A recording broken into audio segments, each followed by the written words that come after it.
Hello friends, मैं अनीता भास्कर आप सभी लोगों का अपने यूट्यूब चैनल पर स्वागत करती हूँ। और पॉलिटिकल साइंस अंतर्राष्ट्रीय संबंध यूनिट 5 हम पढ़ रहे हैं। तो एक वीडियो इसकी मैंने अपलोड कर दिया था, वीडियो फर्स्ट, और ये वीडियो सेकंड है।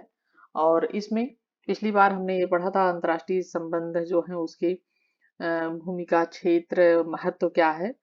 और आज हम पढ़ेंगे इसमें अंतर्राष्ट्रीय संबंध में अंतर्राष्ट्रीय जो संबंध के अध्ययन के उपागम क्या है, ये अप्रोचेज क्या है। ठीक है, तो आज चलिए शुरू करते हैं। और आशा करती हूँ वीडियो पसंद आएगी। लाइक शेयर कमेंट जरूर करेंगे। चैनल पे अगर नए हैं तो सब्सक्राइब कर लें, बेल आइकन प्रेस कर लें, जिससे नई वीडियो की नोटिफिकेशन आपको मिलती रहे। तो आने वाले इस नेट एग्जाम के लिए बेहतरीन तरीके से तैयारी करिए। क्वेश्चन आंसर की भी वीडियो और इसे जरूर देखें। चलिए शुरू करते हैं अंतर्राष्ट्रीय संबंध के अध्ययन के उपागम। ठीक है, और जैसा कि approaches of the study of international relations. तो उदारवादी सिद्धांत, ठीक है, उदारवादी सिद्धांत, आदर्शवादी सिद्धांत और उदारता में स्वतंत्रता को सर्वाधिक महत्व दिया जाता है। और इस स्वतंत्रता को बनाए रखने के लिए एक सीमित संवैधानिक शासन, लोकतांत्रिक शासन का समर्थन किया जाता है, तथा जो बाजारवादी अर्थव्यवस्था है उसका पक्ष लेते हैं। और इनके अनुसार अंतर्राष्ट्रीय राजनीति में सहयोग व शांति पुरुष संबंधों का निर्माण होना चाहिए। और उन्होंने इन संबंधों की स्थापना के लिए भिन्न भिन्न साधन है उनका सहारा लिया है। ठीक है, तो जैसा हमने पिछली वीडियो में समझा था, अंतर्राष्ट्रीय संबंधों के बहुत से कारण होते हैं, क्योंकि हम अकेले चाहे कोई भी हो सब कुछ नहीं कर सकता है। एक दूसरे से संबंध बनाए रखना, एक दूसरे पर आश्रित होते हैं सभी देश। जिस तरीके से हम एक दूसरे पे आश्रित होते हैं यार, हमें एक दूसरे की आवश्यकता पड़ती है, उसी तरीके से देशों को भी आवश्यकता पड़ती है, क्योंकि इम्पोर्ट है, एक्सपोर्ट है, बहुत सारी नीतियां हैं, युद्ध है, शांति है, तो बहुत सारी चीजों की वजह से जो है जरूरतें पड़ती हैं। तो आज शुरू करते हैं। और फर्स्ट इसमें है समाज शास्त्री उदारवाद। ठीक है, देखिए कार्ल ड्यूस, कोमडेन, जॉर्ज बर्टन इसके प्रमुख मान्यताकार हैं। ठीक है, और वर्ल्ड सोसाइटी जो पुस्तक है वो जॉन बर्टन की महत्वपूर्ण रचना है। किसकी रचना है ये? जॉन बर्टन की। ठीक है, ये महत्वपूर्ण रचना है। और इसके मान्यताकारों ने अंतरराष्ट्रीय राजनीति की यथार्थवादी मान्यता को अस्वीकार कर दिया। जो इसके मान्यताकार थे उन्होंने क्या किया कि अंतरराष्ट्रीय जो राजनीति थी उसकी जो यथार्थवादी मान्यता थी उसको अस्वीकार किया, समाजशास्त्री उदारवाद के जो लोग थे। और ठीक है, यथार्थवादियों ने राज्य के संबंध में संबंधों को केंद्रीय महत्व दिया। यानी उसको तो इन्होंने यथार्थवादी मान्यता को स्वीकार किया, क्योंकि अंतरराष्ट्रीय राजनीति की यथार्थवादी दृष्टि जो है वो सीमित और आंशिक रूप से अपूर्ण है। ठीक है, और यथार्थवादी राज्य के मध्य संबंधों को केंद्रीय रूप से महत्व दिया, जबकि समाजशास्त्री उदारवादियों के अनुसार अंतरराष्ट्रीय संबंध मूलतः पार राष्ट्रीय संबंध होते हैं। क्या होते हैं अंतरराष्ट्रीय संबंध?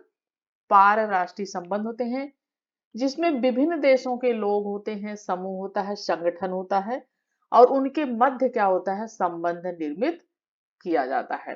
ठीक है, विभिन्न देशों के लोग होते हैं, समूह होता है, बनाया जाता है, संगठन बनाया जाता है। ठीक है, और उससे ये संबंध उससे निर्माण होता है संबंधों का। यद्यपि यह उल्लेखनीय है कि इन राज्यों के मध्य विद्यमान संबंधों को पूर्णतः उपेक्षित नहीं करते, ठीक है, बल्कि राज्य के अतिरिक्त अन्य कर्ताओं के संबंध को भी अत्यधिक महत्व प्रदान करते हैं। ठीक है, इसीलिए इस उपागम को भी बहुलवाद कहा जाता है। तो जो समाजशास्त्री उपागम है इसको बहुलवाद भी इस उपागम को कहा जाता है, जिसका आशय है कि राज्य के अतिरिक्त समुदायों का भी अत्यधिक महत्व, यानी राज्य का तो महत्व है ही है, लेकिन उसके अतिरिक्त जो समुदाय होते हैं, संगठन होते हैं, उनका भी बहुत अधिक महत्व होता है। इनके अनुसार जो सरकारें हैं उनके मध्य संबंधों की तुलना में लोगों के मध्य विद्यमान संबंध जो होते हैं वो सहयोग शांति स्थापना करने में ज्यादा सहायक होते हैं, क्योंकि सिर्फ औपचारिकता से ही काम नहीं चलता, थोड़ा सा मानवीय संबंध भी बहुत जरूरी है। ठीक है, तो इन जो सरकारों के मध्य तो संबंध होता ही है, लेकिन इन संबंधों की तुलना में जो विद्यमान है संबंध सहयोग और शांति स्थापित करने में भी ये महत्वपूर्ण साबित होते हैं और ज्यादा सहायक होते हैं। ठीक है, कार्ल ड्यूस ने विभिन्न समुदायों के मध्य संचार के अध्ययन पर बल दिया, ठीक है, और उन्होंने राजनीतिक व्यवस्था के विश्लेषण में आधुनिक सूचना तकनीकी का प्रयोग किया। यानी राजनीतिक जो व्यवस्था थी उसका विश्लेषण करने के लिए उन्होंने आधुनिक जो सूचना है, जो टेक्निक है, टेक्नोलॉजी है, उसका प्रयोग किया।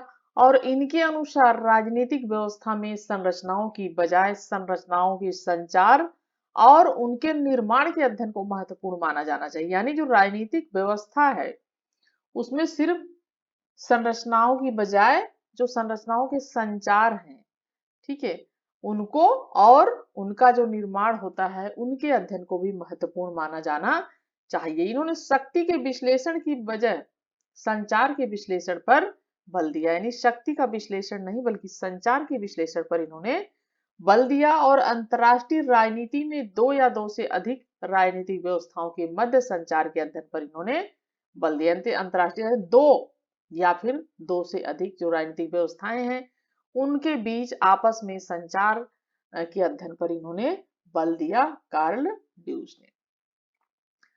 कार्ल ड्यूस ने इसी संचार पद्धति सिद्धांत का उपयोग करते हुए कहा कि विभिन्न समाजों के मध्य पार राष्ट्रीय संबंधों से महत्वपूर्ण संबंधों का विकास होगा। यानी जो यही इसी संचार जो सिद्धांत है इसी के द्वारा समाजों के मध्य पारराष्ट्रीय संबंधों महत्वपूर्ण संबंधों का विकास होगा और शांति का आशय युद्ध के अभाव में ज्यादा व्यापक है।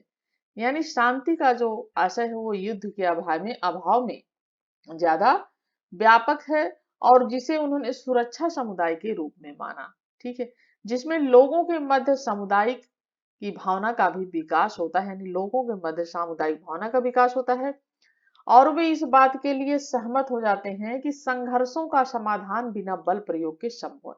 यानी जो आपसी संघर्ष है वो जरूरी नहीं है कि वो बल के द्वारा ही वो दबाए जाए, बल के द्वारा ही खत्म किए जाए। यानी आपस में मिलकर समझकर बातचीत करके शांतिपूर्वक भी इन संबंध जो है संघर्षों को समाप्त किया जा सकता है। तो पश्चिमी देशों का उदाहरण देते हुए उन्होंने कहा कि देशों में सुरक्षा समुदाय का निर्माण हो चुका है, ठीक है, पश्चिमी देशों का उन्होंने उदाहरण दिया और कहा कि देश जो है उनमें सुरक्षा और समुदाय का निर्माण हो चुका है, सामाजिक संचार है, बेहतर आवाजाही है, आर्थिक बेहतर तरीके से आर्थिक संबंध है और आपस में एक दूसरे यानी पारस्परिक मानवीय अंतर क्रियाओं के द्वारा ही सुरक्षा समुदाय की उत्पत्ति क्या है होती है। ठीक है, यानी बेहतर आवाजाही, सामाजिक संचार, बेहतर आर्थिक संबंध और पारस्परिक एक दूसरे से मानवीय संबंध अंतर क्रियाओं के द्वारा सुरक्षा समुदाय की उत्पत्ति होती है और लोगों के सहयोग के द्वारा एक मानवीय समाज की स्थापना होगी। यानी एक दूसरे से मिलकर एक मानवीय समाज की स्थापना की जा सकती है जो राष्ट्र राज्य से भी क्या करेगा, प्रतिस्पर्धा करेगा, ठीक है, जो राष्ट्र राज्य से भी प्रतिस्पर्धा करेगा। कार्ल ड्यूस के अनुसार पार राष्ट्रीय संबंधों के द्वारा क्षेत्रीय एकीकरण का निर्माण संभव है, जैसे व्यापार, पर्यटन, ठीक है, प्रवासियों के आने जाने से एकीकरण में वृद्धि होती है। यानी जब एक देश दूसरे देश व्यापार करता है या घूमने टहलने लोग जाते हैं, पर्यटन होता है, प्रवासी हैं जैसे कि यहाँ से बहुत सारे लोग अमेरिका में बस रहे हैं, यूरोप में आदि में बसे हुए हैं या बाहर के लोग हमारे यहाँ रह रहे हैं, तो एक तरीके से ये प्रवासी हो जाते हैं। तो इनके आने जाने के से क्या होता है, एकीकरण होता है, उसमें वृद्धि होती है और सुरक्षा समुदाय का भी निर्माण होता है। कार्ल ड्यूस के अनुसार सुरक्षा समुदाय दो प्रकार के हो सकते हैं, एक समुच्चयी सुरक्षा पर समुदाय, दूसरा है बहुलवादी सुरक्षा समुदाय। समुच्चयी सुरक्षा समुदाय जैसे कि संयुक्त राज्य अमेरिका और बहुलवादी सुरक्षा समुदाय यूरोपीय यूनियन, ठीक है। तो कार्ल ड्यूस के अनुसार संयुक्त राज्य अमेरिकी समुच्चयी सुरक्षा समुदाय का उदाहरण है संयुक्त राज्य अमेरिका, जिसके द्वारा एक महाद्वीपीय आकार के क्षेत्र में संघीय सरकार का निर्माण किया गया। यानी एक महाद्वीपीय आकार का क्षेत्र था और इसमें संघीय सरकार का निर्माण किया गया। इसलिए इस मान्यता का प्रयोग करते हुए विश्व में भी सुरक्षा समुदाय का निर्माण संभव है, ठीक है। दूसरी बात है यूरोपीय यूनियन। तो बहुलवादी सुरक्षा समुदाय का यूरोपीय यूनियन जो है उदाहरण है, क्योंकि यूरोपियन जो है यूनियन में अमेरिका की भांति एक केंद्रीय राजनीतिक सत्ता का क्या होता है, इसमें अभाव होता है। यानी एक केंद्रीय राजनीतिक सत्ता का भाव होता है और समुदायों के मध्य सीमा पार यानी सीमा के पार आवागमन को इसमें बढ़ाया जाता है।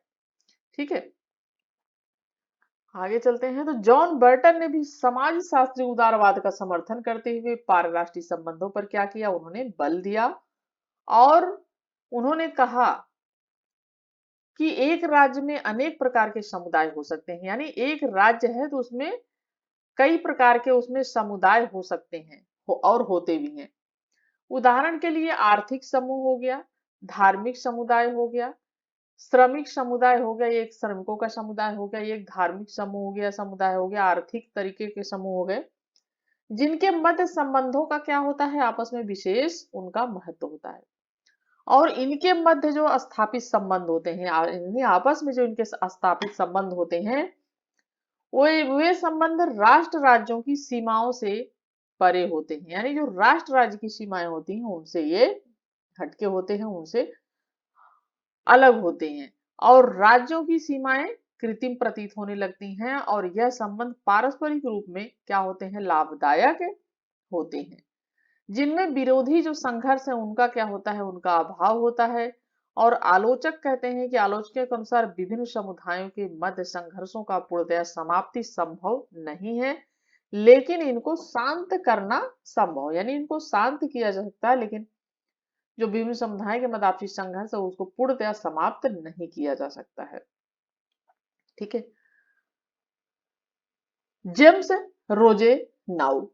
तो जेम्स रोजे नाउ ने अंतरराष्ट्रीय व्यवस्था को एक नवीन बहुकेंद्रित विश्व के रूप में चिन्हित किया, परंतु यह माना कि विश्व में अराजकता पूर्णतः विलुप्त नहीं हुई है।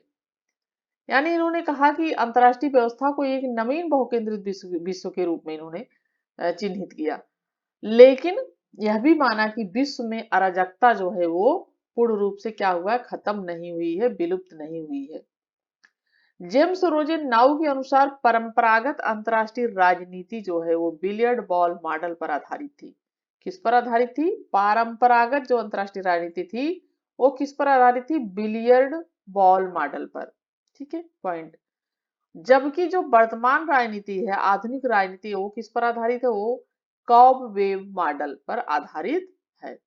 ठीक है, तो हमने आज समाजशास्त्री उपागम पढ़ा, इसमें कई उपागम है, तो फिर नेक्स्ट उपागम पढ़ेंगे नेक्स्ट वीडियो में। और वीडियो कैसी लगी जरूर जो है बताएं कमेंट करके, लाइक शेयर कमेंट जरूर करें और नेक्स्ट वीडियो में मिलती हूँ। तब तक के लिए आप सभी लोगों का धन्यवाद। Thank you for watching video.